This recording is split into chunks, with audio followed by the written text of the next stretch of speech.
Rhonda. Okay, Michael Poage and Gretchen Eick present Life on the Run, creating an independent press that supports voices from the prairie and the planet is Blue Cedar Press, while writing poetry and prose and living in an international life. And I know several of us have recently had our a poem or a prose piece printed in their book, which I appreciate very much being part of the Death Project. Gretchen is a professor of history who writes history, biology, or biography, historical novels, novels of international intrigue, and poetry. She worked for 14 years on Capitol Hill on foreign and military policy before moving to Kansas and earning her PhD from KU in American Studies. Like her husband, she loves to travel outside the US and has lived in, and I don't know how to pronounce that, Sierra Leone, Lativa, Bosnia, and I'm not even gonna try, and visited 40 some countries, excuse me. See her Amazon author page to view her books and reviews. She is currently working on a sequel to her first novel, Maybe Crossings, which is set in 2019.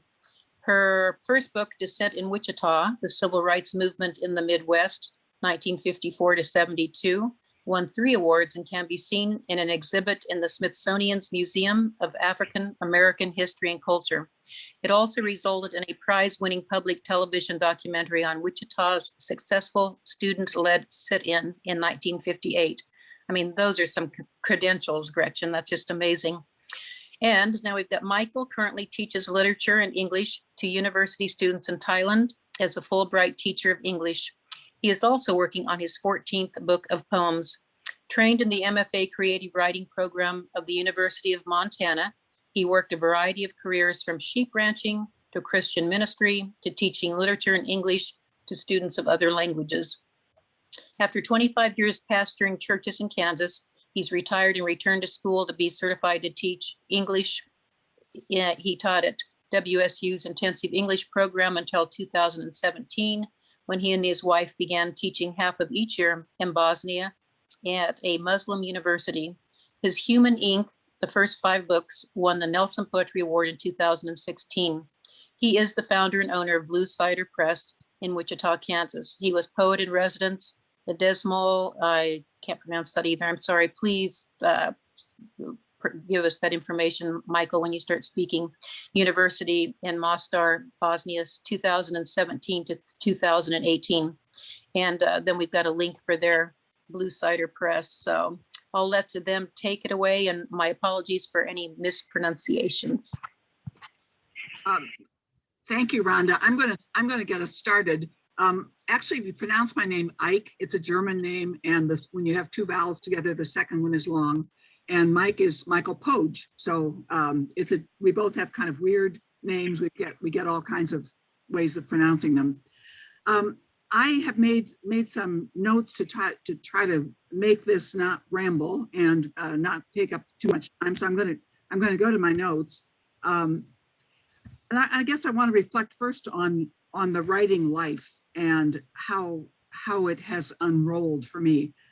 When I was a child, my family always teased me. In fact, my mom still teases me about my stories. And it was always with a little bit of deprecation, because I told stories all the time, but they were often elaborated based on something real, something true, but elaborated. And so they would say, Gretchen and her stories, you know, and just tease me.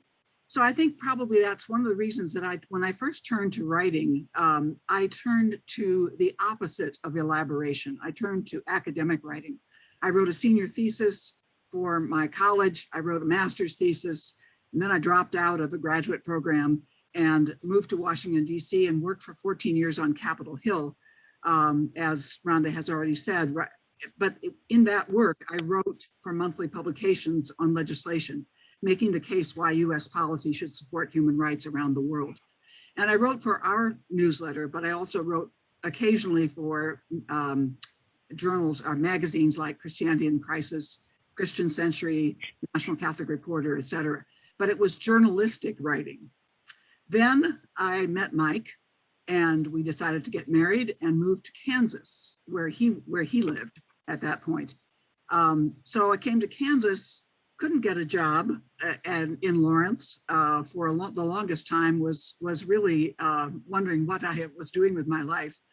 And so decided to enter a PhD program at KU because they would take me, since I finally got a job, a secretarial job at KU, and I could go to take classes for free. But when I started the program at KU, Bill Tuttle, who is my advisor, some of you may know him, just reamed me out for my style of writing. He said, "You're writing as a journalist, you're writing persuasively, you've got to write academically, and you have to know how to you have to learn this language of academic writing." So this is what academic writing is, as far as Bill was concerned. And I did learn it. And I'm saying this because I think we have to learn the different languages of different kinds of writing, or at least that's what I've learned. In academic writing, every sentence must have only one meaning. For those of you who write poetry, you know that sounds absolutely crazy because it's the opposite of what you might do as a poet. You must document everything, lots of footnotes or endnotes. The first chapter, Bill said, is the most important. We spent more time rewriting my first chapter of Descent in Wichita than any other part of the book, because he said, readers will not read further if you don't pull them in on that first chapter. That was really good, important advice. And it spills over from academic to other kinds of writing. Show rather than tell, and rewrite, rewrite, rewrite. When I finished my PhD, I was 56 years old. I had started when I was, I think, 50, 51. So I was the oldest student in my class. And I told my committee I wanted to turn my dissertation into a book in the next year or two. And they all kind of laughed and said, "You have to let it sit. It needs to sit for 5 years or more." And I thought, I may not have 5 years. I'm going to do this now. I was impatient. I was used to publishing work quickly because of writing legislative material and analysis, and we had to publish the most current information. So I began immediately to rewrite my dissertation. And with a good word from Bill Tuttle to the University of Illinois, they offered me a contract for Descent in Wichita. I taught in Latvia on a Fulbright in 2000 and heard from my students there more nuanced understanding of racial discrimination and of prejudice and segregation, because Latvia experienced it not racially, but ethnically. And that gave me a new perspective. So I reworked a chapter, and the book came out in early 2001, with the second edition coming out in 2007. I started on my second academic book about the best known Native American of his time and his Anglo wife, and the history they had read and shaped. And as I was circulating it to academic presses trying to find a publisher in 2008, my computer crashed with 6 years of research. And I discovered that my backup hard drive had not been working. I lost all those research files. And within a month or so, Mike discovered that he was fighting thyroid cancer and had a knee replacement. And our youngest daughter was getting married here in Wichita. All of those things coming together, it was like, okay, I'm getting a message here. I have to put this book aside. I put it aside in 2008. Thank God I still had a hard copy with all those footnotes and bibliography. And I had, I'd written the best that I could at that time. I'm actually really glad that it wasn't published then. I think it's a much stronger book now, but I didn't write for 5 years. So in 2013, I retired from full-time teaching at Friends University as professor of history emerita. And I retired then because I really wanted to try creative writing. There were 2 books, and all of us who are writers know that reading is really important to developing your skill as a writer. But there were 2 books, 2 novels that I had read and really liked. But much as I liked them, they made me really angry. And I no longer wanted to read such books. The books were The Goldfinch and The Thornbirds. Probably a lot of you have read them. I no longer wanted to read books about women who were in love with unavailable men, The Thornbirds. I didn't want to read about lives that were ruined by drug addiction and alcohol addiction.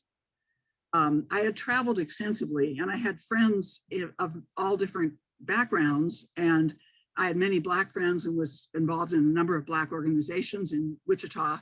And I wanted to write inclusive fiction. I wanted to write fiction that reflected the kinds of people I have known and the fact that it can work to be in a community that is inclusive and mixed, and that we can learn and nourish our lives from that experience. So at Mike's suggestion, I took a week-long class that was expensive, and it felt like kind of a risky thing to do the first beginning retirement, to spend that money. I took a class in novel writing at the University of Vermont from Connie Mae Fowler. If you haven't read her novels, I think you'd probably really enjoy them.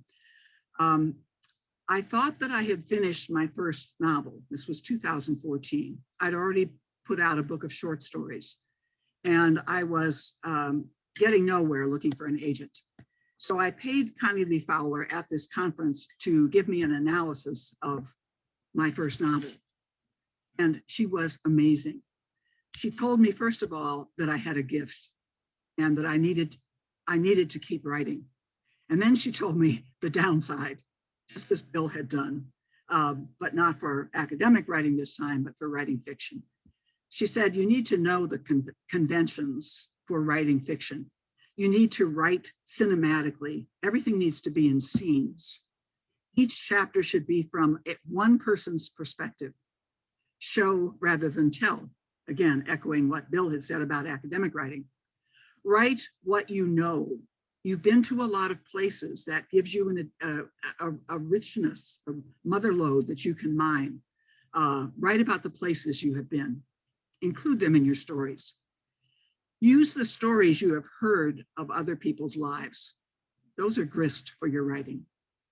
And then go through and be rigorous in cutting extra words and cliches.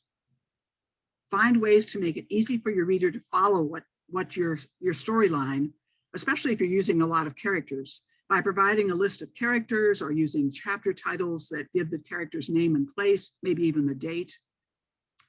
And then she said, all characters are not equal. Maybe you should cut out some of the characters that you have in this book. Some of them that they don't have to all speak. They don't have to all have their perspective presented. Write daily and let the muse guide you. As you can see, she's giving me a lot of really important advice.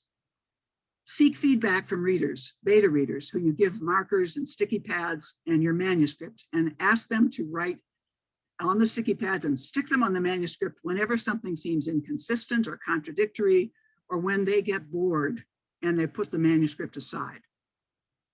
Read good literature and pay attention to the opening of books, the endings as well, and how time is handled if you're switching from one period to another, how you're handling backstory.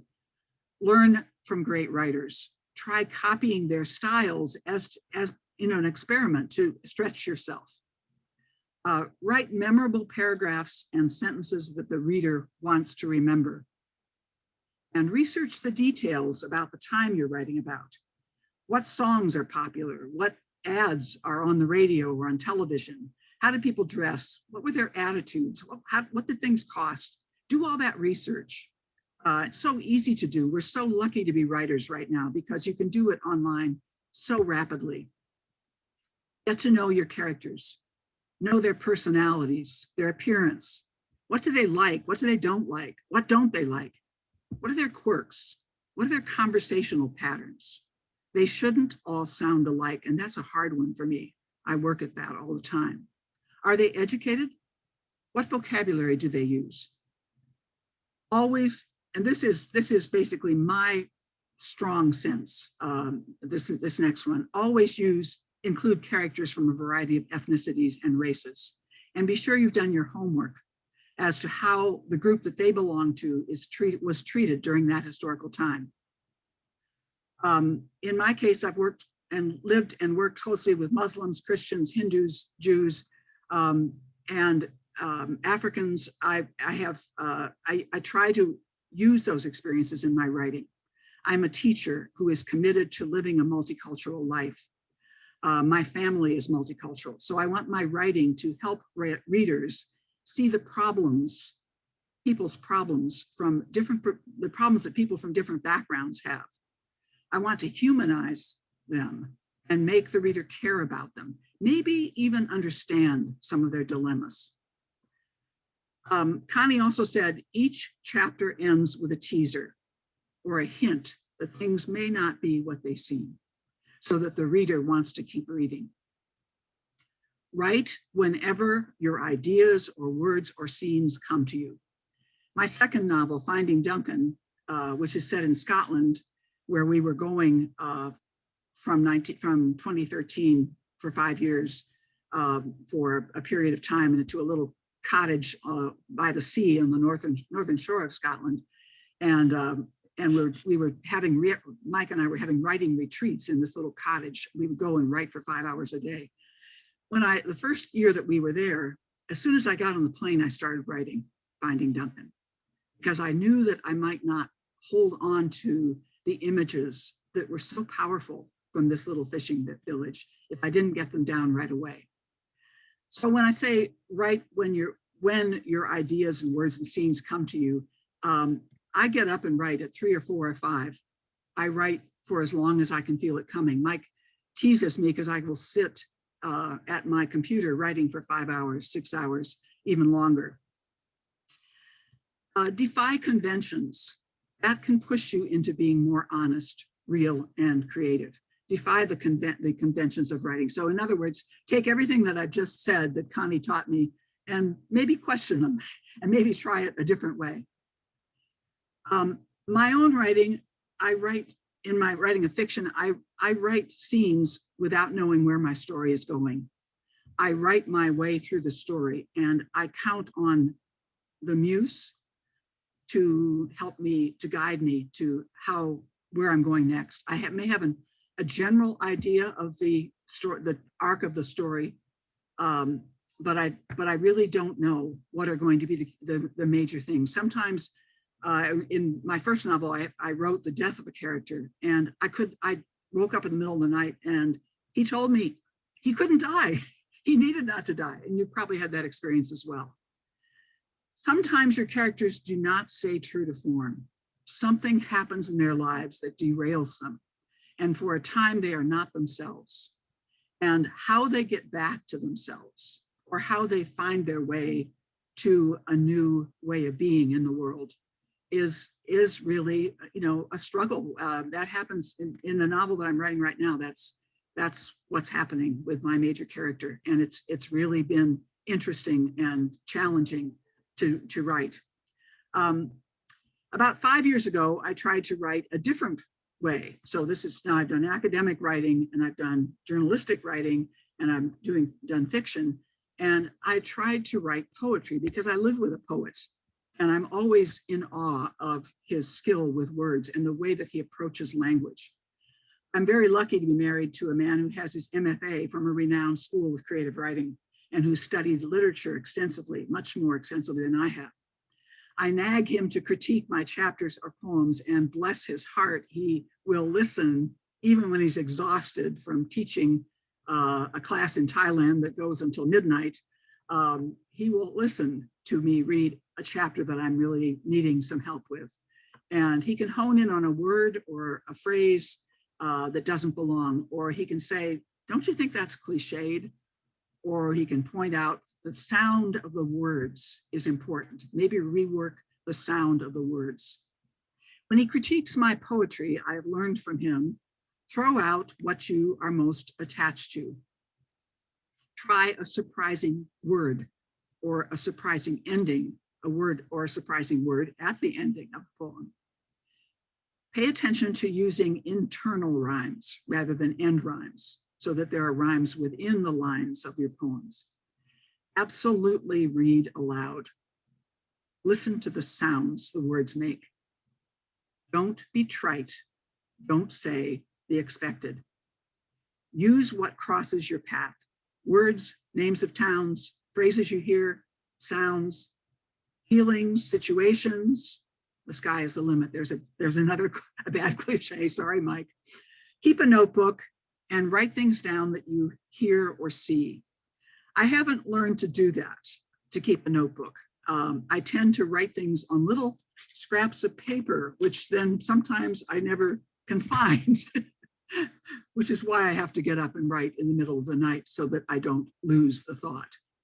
And this may be why I'm more comfortable writing fiction and history and biography than I am writing poetry. So that's basically what I have to offer you today. I hope that some of it will generate some questions and some comments and your own sharing after Mike Poage is able to talk a little more about his own work and our press.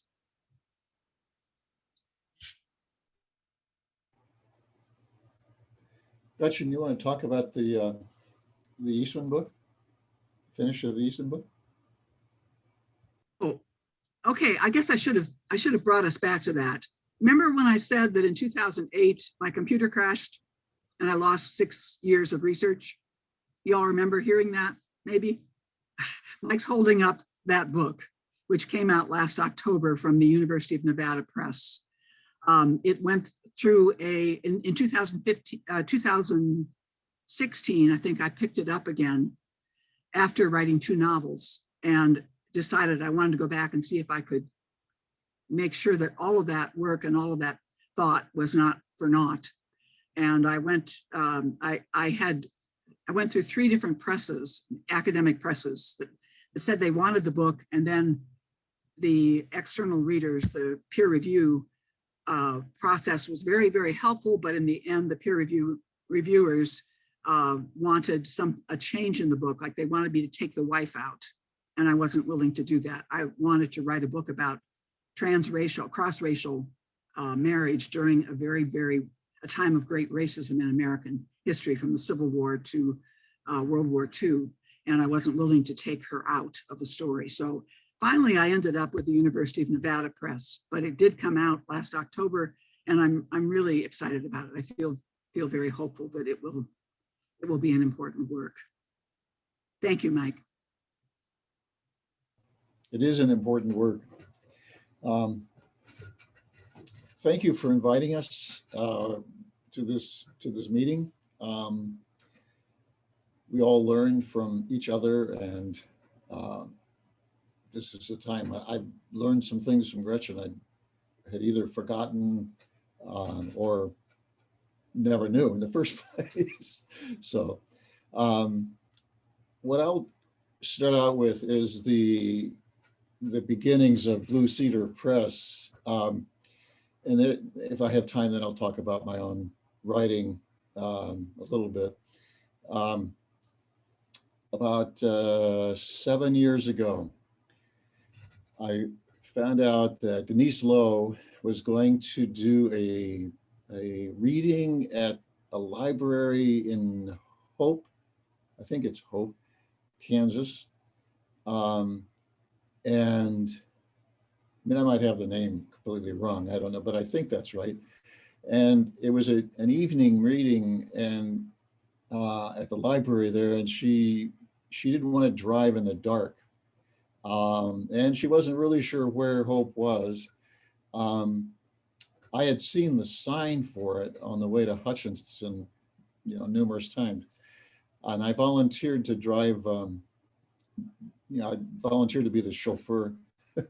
And so we took off and we went up to Hope, and she did her thing where there were, 3 people at the library for the little workshop. And I enjoyed it. I just kind of sat and listened. And then, Denise is so good in those situations. She just is very gracious and looks at people's poems and finds something good in them and something wise to say about them. So I've always respected Denise since 1991, I think I first met her. Anyway, on our way back, we were talking about poets, mainly poets who are underpublished poets who needed to be published and weren't getting published. And I said, I would really like to get a press started. I'd like to see a press take on that project as a kind of main part of their mission. And so Denise says, well, why don't you do it? And I said, well, I had retired. However, I was keeping busy with other things. And I said, well, I don't know if I have the time. I don't know anything about it. And what would I call it? Which is the least important part of it, probably. But, how would I fund it? Which is probably the most important part of it. And we just talked about that for for the drive back to Wichita. And by the time we got back to Wichita, I had decided to start a press. I'd fund it with a little bit of money from savings, and I had a name for it that Denise suggested, which was Blue Cedar Press. She just said on the drive, as I was driving, she just said, call it Blue Cedar Press or something. So it became Blue Cedar Press, and has been ever since. So Denise is at the heart of this whole project. I'm not even sure she knows that, actually. And she also edited, at least some of my books. So, and she's a really good editor. So we started, I approached Gretchen and I said, guess what? We have another project. And I contacted a layout and design person in San Diego and a book printer in Minneapolis. And this is over a period of a few months. And then I started to put together an editorial board here in Wichita, although people don't have to be from Wichita to be on the editorial board. And gradually we built it up. We have 6 members now, I believe. And I wanted it to be as inclusive as possible. And that takes time. Inclusive in terms of gender, in terms of race, in terms of life experience, in terms of lack of life experience. So I'd like to get some a younger person on the board if possible at some point. So we have 6 board members, and at this point we have published, I think, 16 books. And we have a website, bluecedarpress.com. And the person in San Diego administers that website, as well as my own website. And let's see, what else about the press? We've published, my original idea was deserving underpublished poets. That went out the window pretty quickly because it was, well, it just did. I published a couple of my own books, but then Gretchen had a novel, and then she had 2 novels, and then we started branching out, and we did a great nonfiction book called Some Were Paupers, Some Were Kings by Mark McCormick, who used to be the op-ed writer for the Wichita Eagle for 14 years. That's actually one of my favorite books that we've done. It was also one of the most difficult to do for various reasons, but it's an amazing book. Mark is an incredible writer. And this is kind of a funny result of the book, publishing the book. We were used to making 100, 200, or 300 copies of anybody's book, and then putting them in my closet, which is, that's not the door behind me, but the door is here in my closet, in my room, a study, and stashing them in there and sending them out when orders came in. And then all of a sudden, Wichita State picked up Mark's book for the campus read for last year, last fall.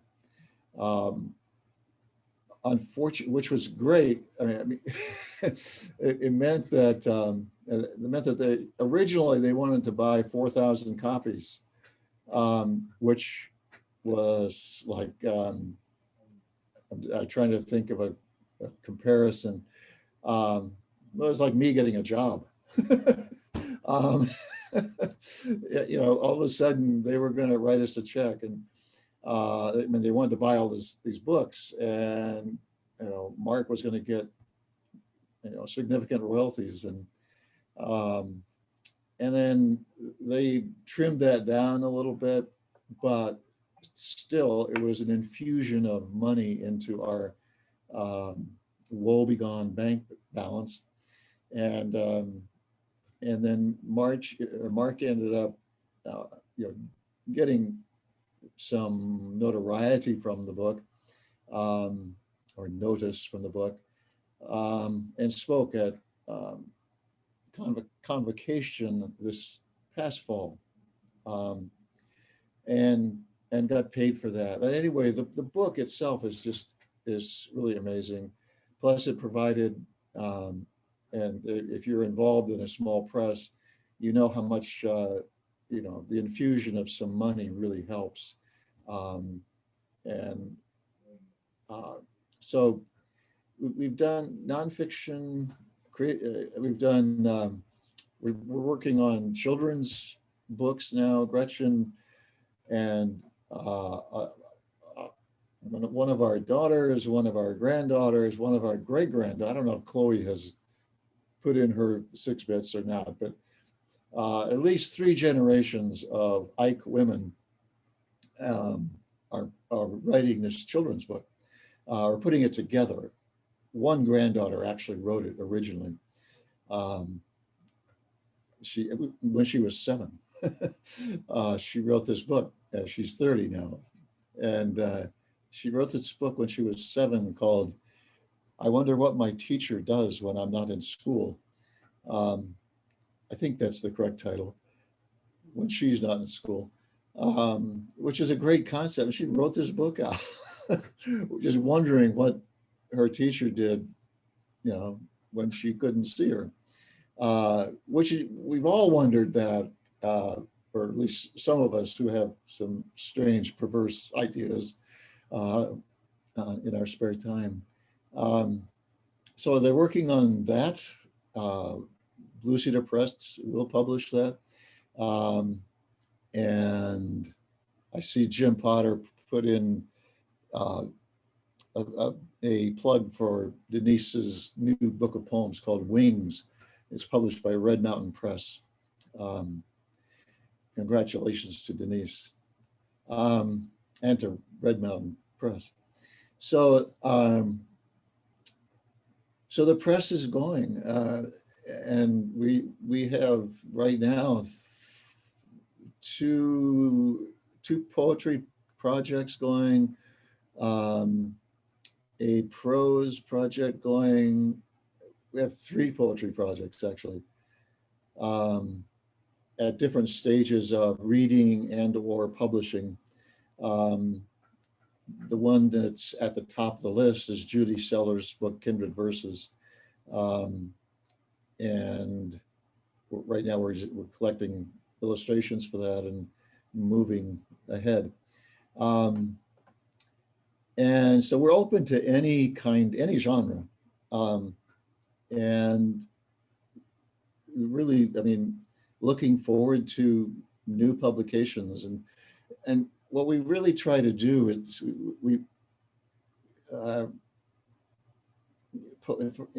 writing literary texts from the prairie to the planet, we take that seriously, and we published a book, republished actually a book from Bosnia. It's Bosnia and Herzegovina, by the way. That's the way it's pronounced. Bosnia and Herzegovina. It's the same country. It's one country with two names. And we published a book that was published in Bosnia by a young man who was 8 or 9 during the wars in the early 1990s in Bosnia and Herzegovina. In his experience, he was living in the south of Bosnia and Herzegovina, which is the Herzegovina part of Bosnia. And not a lot has been written about the tragedy and the trauma that took place there. So he wrote it as a child. And it's really wonderful. And we wanted to republish it mainly for, and bring it back to the States, mainly for the diaspora community, Bosnian and Herzegovinian diaspora community in the States. And so we've done that. So obviously we have a variety of things going on, and are, like I said, open to other things too. And a few months ago, we delegated some of our work out, not outside the board, but we made it so that 2 of us initially will read the poetry manuscripts. 2 of us will read initially the prose manuscripts, and then they deal with it and internally, and then they'll pass on what information they have to us. And then we also have a managing editor who is an incredible genius, who will receive a recommended manuscript, and then she'll read it. And she just does an incredible job. We're very fortunate. Okay, that's it. That's enough, I guess, for Blue Cedar Press at this point. And Gretchen, do you want to add something about the press? I was going to say, one thing that we did for the last year, we've been publishing with both through Ingram Spark and with Amazon, and are learning our way into doing a lot of the work ourselves, formulating the manuscripts and getting them up. And we're really proud of what we have. I don't know, Rhonda, if there's a way to share the screen so that we can put up the website. People can take a look at the books. Do you have it? Yeah, I've made it so anyone can share their screen. So I think you should be able to do that. Mike, do you want to bring up the screen for, and I can bring up, while Mike's getting that up, let me bring up, I wanted to also say the author website. Let me see if I can find it here. Maybe it's not working. I thought I had it ready, but I guess I don't. Let me go back. Stop sharing.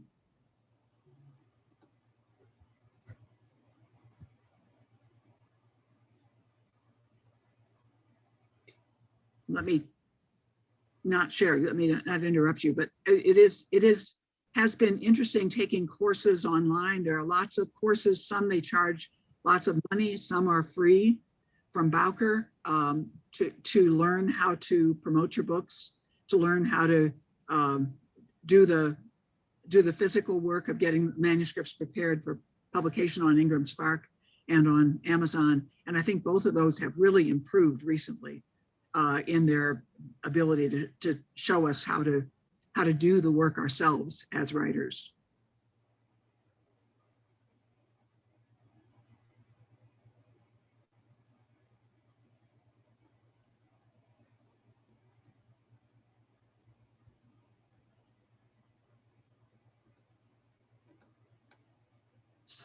For some reason, it's not going to the book page, Mike.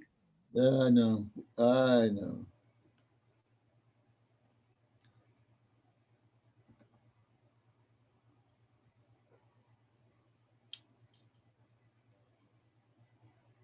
this is the Death Project. Yeah, the Death Project is on the right, on the right of your screen, and that Mark Scheel and Julie Brin and Rhonda and Jim Potter are all writers who contributed to that. There were 36 writers who contributed to that anthology on death and dying and how we respond, that was intended to be helpful to people during this time. I feel it's a really, really valuable book. We have Diane Watto's book. You all remember her.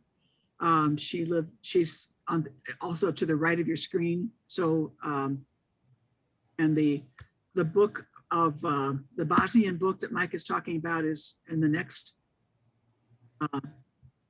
that's the Bosnian book, the child's perspective on war. And then Mark McCormick's book, Some Were Paupers, Some Were Kings, Dispatches from Kansas. The second edition of that book includes a study guide. And it's a beautiful book. It's really beautifully done. And some of you know Kelly Johnson, and then on the right is Mike's book that won the Nelson Poetry Prize, the first five of his 13 volumes. Also, the Some Were Paupers and Some Were Kings would be a really good, well, it's used in classrooms, used at WSU, but it's a collection of his op-ed pieces. So they're small, they're fairly short, 3 or 4 pages. Some from his life, some from his life directly, and some from his life indirectly. It's a great thing to use with your congregation, if you're part of a congregation that does book studies, because it's not a book about race, but race is very much a part of many of the columns. And understanding racism in Kansas, I think you would benefit. I mean, everybody would benefit from that book. For our earliest books. Thank you, Mike.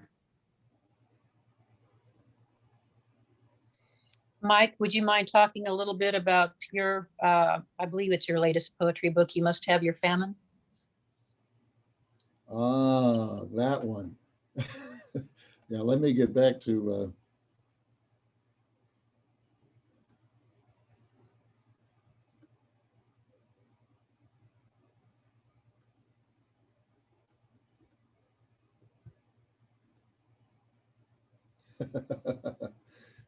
how do I get back to the meeting? You can hear me though, right? We can still see you and hear you. Okay. We just see you smaller because you've got your computer page open. I can Yes, stop your screen share if you'd like. Are you ready to stop the screen share? yes, I am.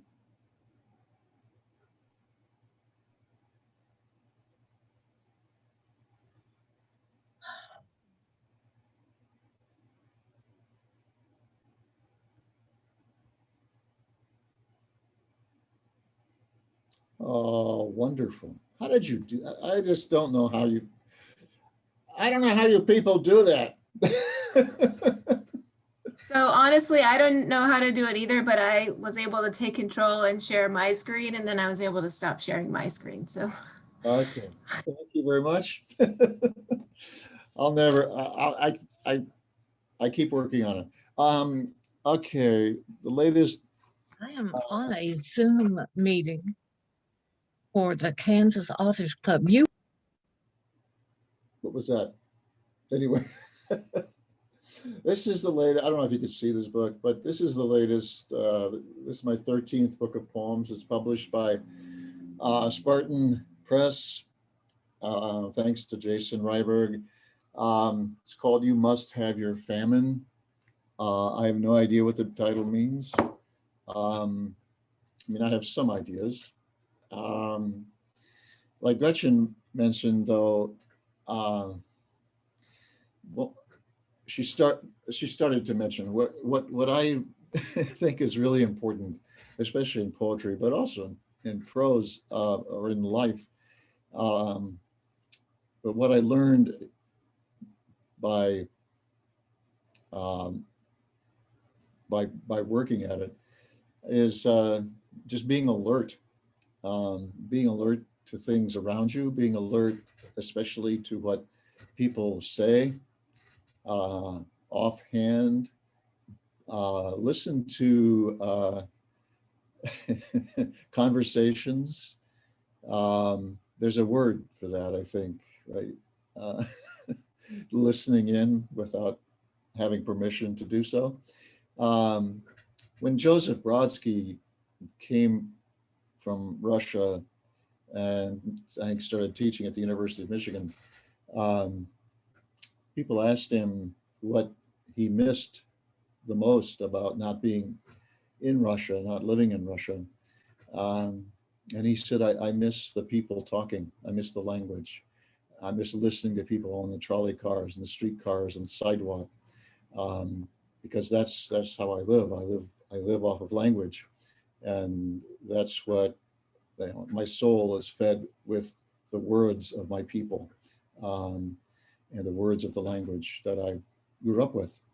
So the same is true with me. I mean, reading. When there were newspapers, I read, newspaper headlines, and had quite a few titles come from newspaper headlines. The Eagle was especially helpful in finding some funny or interesting. I don't want to make fun of the Eagle. Make interesting headlines, and I would jot them down. And when I mentioned to Gretchen to keep a notebook, that's what I've done since 1967. I've been writing for 54 years. And so the culmination of a whole lot of listening, writing, if I could, writing every day, in notebooks, and just working at it. It is a discipline. It's not just a whim.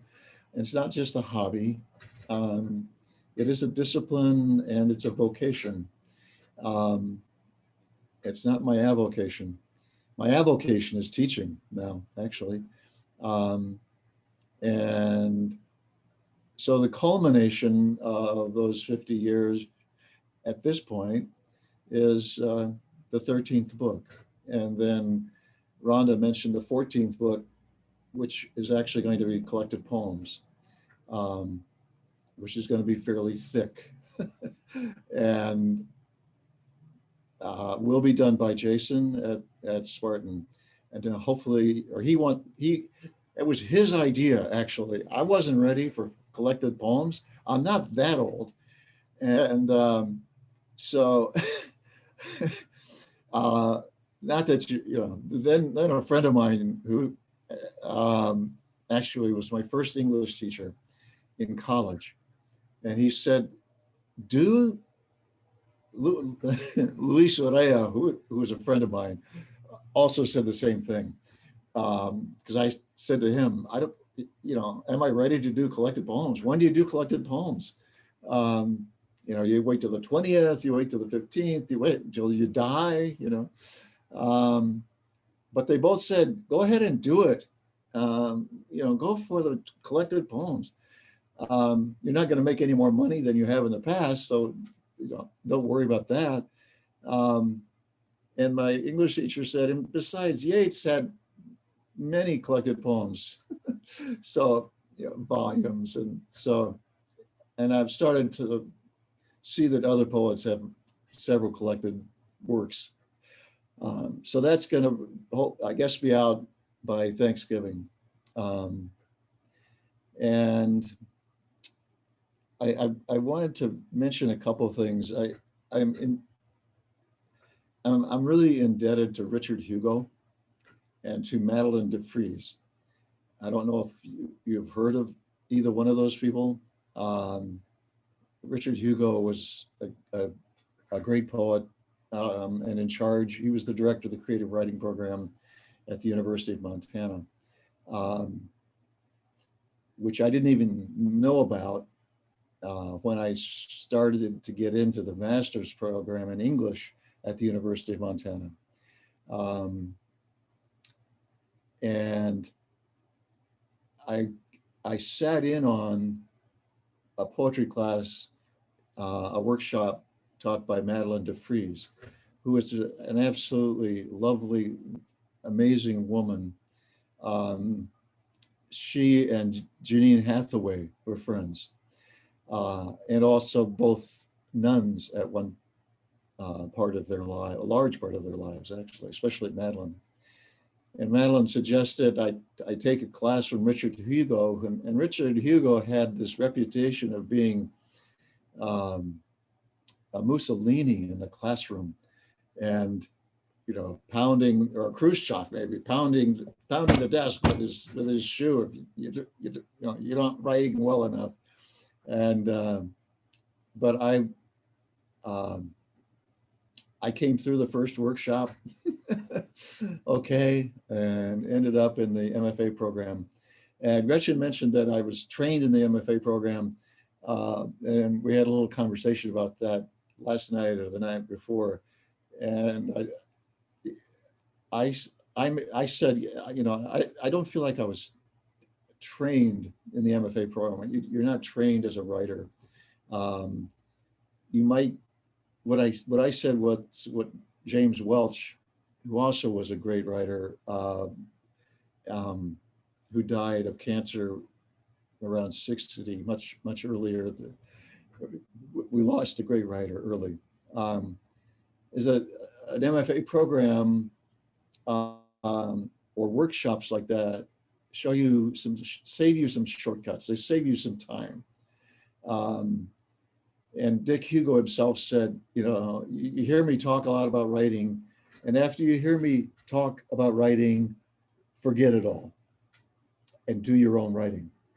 Don't, listen to me and then forget it when you leave the classroom, and do your own work, do your own stuff. So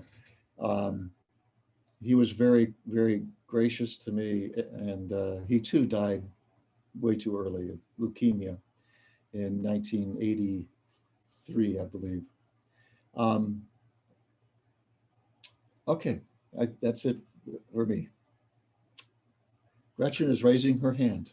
Yeah, I just wanted to share the screen, try once more to share the screen, because I said something to Jim Potter in the chat that I wanted to say to everybody, and that is the importance of supporting each other by reviewing each other's books. It's really, really important to write reviews. And you may think, well, I don't have much to say. Even if you just write, a paragraph or several sentences and post it on Amazon or on Goodreads, it makes a huge difference. If you begin to accumulate reviews, hopefully it will change the algorithm. You'll be noticed by the algorithms, and your books will get more attention. And I just wanted to show you the author's pages of, I hope it'll work this time. Shoot, where'd it go? Yeah, here we go. Can everybody see? This is my author's page, but this is my look at it.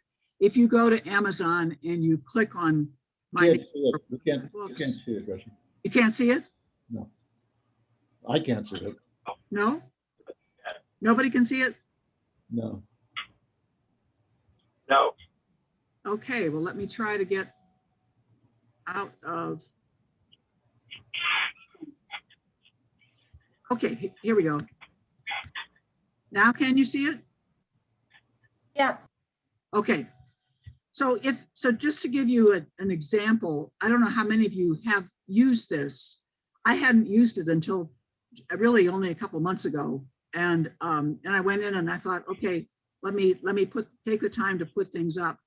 And I want to show you a couple of examples from it. Okay, here is the list of books. I should probably go in as a general reader would go in. You see the books that I have written, and you can also then read the reviews. And so this is probably not that helpful for you because it's not, I should probably go in as just a general reader on Amazon. But what you can see is you end up with page after page of reviews, right? And if you look at this as somebody who's new to an author central page, or you're looking at an author, if you think about yourself as, I'm looking at somebody to read. I'm looking for somebody to read. I'm going to check their author page. And then you go through and you look page after page of reviews. And like in this case, they're not long reviews, but some of them are longer than others. But you see that all the books have reviews, and they're all pretty good reviews. I mean, you know, they've been given pretty good ratings. Well, I think it really helps in terms of attracting audience. So I'd like to suggest that you all, if you do publish your books on Amazon, I know Tracy, I don't know with Meadowlark Press if you do that, if you have all of your authors on Amazon, or if they do that individually, maintain their author pages. But I'm going to be really pushing everybody that we publish to do this, because I think it's exciting. But I'm also pushing us as members of Kansas Authors Club to do this with each other, to take it seriously. There are two things we can do to promote each other's work, as I see it. One is to write reviews, and to do it as a discipline. You know, read each other's work and write reviews. And number two, and by the way, Amazon and Goodreads, I think are pretty. They won't just post the reviews of your husband and your kids. You know, it has to be somebody whose name is not necessarily associated with you. So the Authors Club provides a great group of folks to draw from. The second thing we can do is to call the public library and order the books. You can even order your own books. You can say, I think you should have this title by this author. It can be yours. And they will purchase it. At least here in Wichita, they do. A third thing that costs a little more money is you can give, if you have like a novel or even a book of poetry, you can give copies. I think you have to give 10 copies for book groups to use to the library. And you know, that's a great way to get people reading your books. So just as some suggestions, but I really do hope that we can be conscious about how we support each other in the Kansas Authors Club. Julie, you asked for a link. Who were you asking the link? What link were you asking for? Oh, it was just in case you couldn't share your screen. Oh, okay. Okay, thank you. Gretchen, I wanted to add real quickly. I think it was Sally Jadlow of District 2 several years back when she was presenting. Her books have all been self-published. I think she was the one who mentioned that once Amazon has received 50 reviews for a specific book, that then they really pick it up and they start advertising it for you. So it is essential to get those book reviews. Yeah, I've heard all different figures. Some of the class that I took this fall said even 5 reviews can get you. I mean, you can start playing around with your keywords to get your book more traction, your titles more traction. But you really have to have at least 5 reviews to even do that. But yes, 50, some people say 80 to really get picked up by Amazon and promoted. So how does any of this resonate with your writing? Or questions you might have. I just wanted to comment that I thank you both for giving us such an amazing list of items to watch for as we are writing, suggestions, and then to tell us to forget them all. No, but they were all very, very important ones and good reminders. Thank you for those. You're welcome. Yes, as writers, we all need to continually, develop ourselves and develop what we're doing. And you guys presented some ways for us to really work on that ourselves. Appreciate it. Thanks to both Michael and Gretchen. It was been a very, very nice and pleasant meeting. Thank you. Thank you. The reason I was reluctant about collected poems is I've got three other manuscripts sitting here on my desk, circulating various places. And I thought, well, if I have three other manuscripts, why do I, what do I do with these, with the collected poems? Anyway, just keep marching on is the word. And suggests that makes a really important comment too about the need to call independent bookstores and ask them to carry your works. They're really having a hard time. But the other thing I've learned is libraries used to not take anything from Amazon, but they do now. And so, if you call your library and ask them to carry a book that is on Amazon, and call your local bookstore and ask them to take a book that we started publishing with Ingram because we didn't really like Amazon. We like the idea of the millions being made by Jeff Bezos, and but we ended up deciding, okay, we'll try both. And so we're publishing with both. The other thing is to consider that ebooks are now 50% of the reading public reads on devices rather than a regular book. So taking the time to publish your book in ebook format as well as in paper is really worth it, I think. We tend to sell the ebooks actually more than we sell the paper books. I don't know, Tracy, is that your experience also? I'm not sure if Tracy's still here. Oh. Speaking for Emmett Camara Press, definitely the ebooks are part. But another thing that you haven't talked about is the audiobooks that are out there that are very popular. You can do an audio version of your books. They are selling really good too, I feel. By the way, the Writers Place in Kansas City is looking to put together an anthology that's all audio. And so if you have, if you go to their page, you can submit like a short story or a couple of poems in audio format. And I'm not sure what the deadline is, maybe the end of April or early summer. But if you're looking for an opportunity to do that. That's a good idea. All right. Well, we want to thank Michael and Gretchen so much for joining us today, you guys. We really appreciate it a lot. It's important to hear from each other and see what's out there in the world.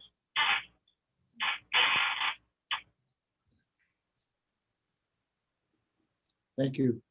Thank you for the opportunity to get to know you all too a little bit. I wanted to Right. ask this. People, Are you any related to? Are you related to Becker, who was an attorney in Lawrence? Okay. Jonathan Becker. Jonathan Becker. Okay, just wondering. Can I just say one more little thing?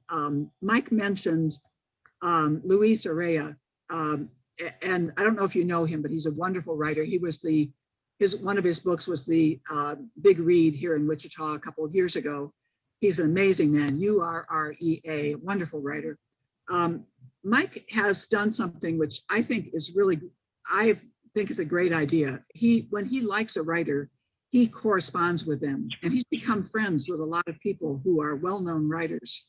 Some of them like Naomi Shihad Nye, who is a wonderful poet and writer of children's books and stories, will then contact Mike and say, I think you should submit to this contest I know about.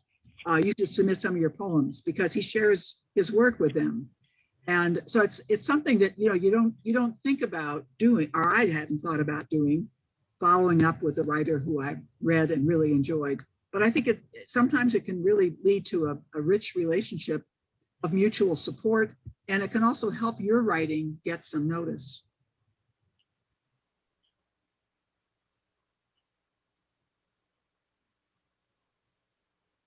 It's also just fun. Communicating, writing messages to Gist.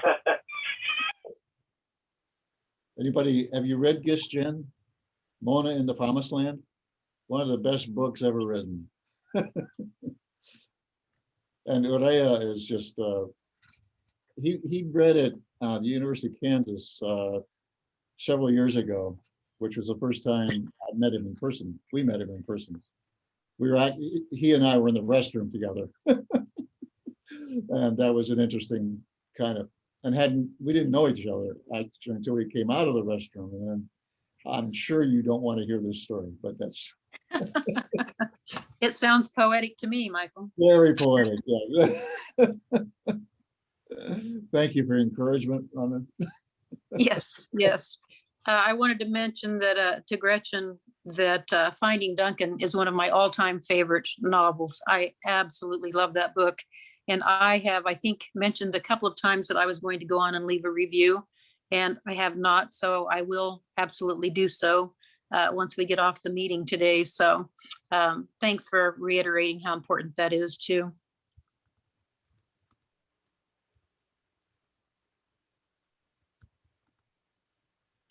Okay, do we want to move on to anything else? I missed the first 15 minutes of the meeting today because of my connections. Did we talk Perry? anything about the convention at all? No, we just got to the treasurer's report, and we hadn't discussed anything about the convention theme ideas. Okay, I Do did we- touch base with Diane Hawka, and she is working on getting the contract for us. Hey, Perry, do you want Beth to stop the recording since we recorded Michael and then have her restart it for the meeting? I think so, don't you? Yeah. Thanks, Yeah, Beth. Beth, if you do that, I appreciate it. Yeah.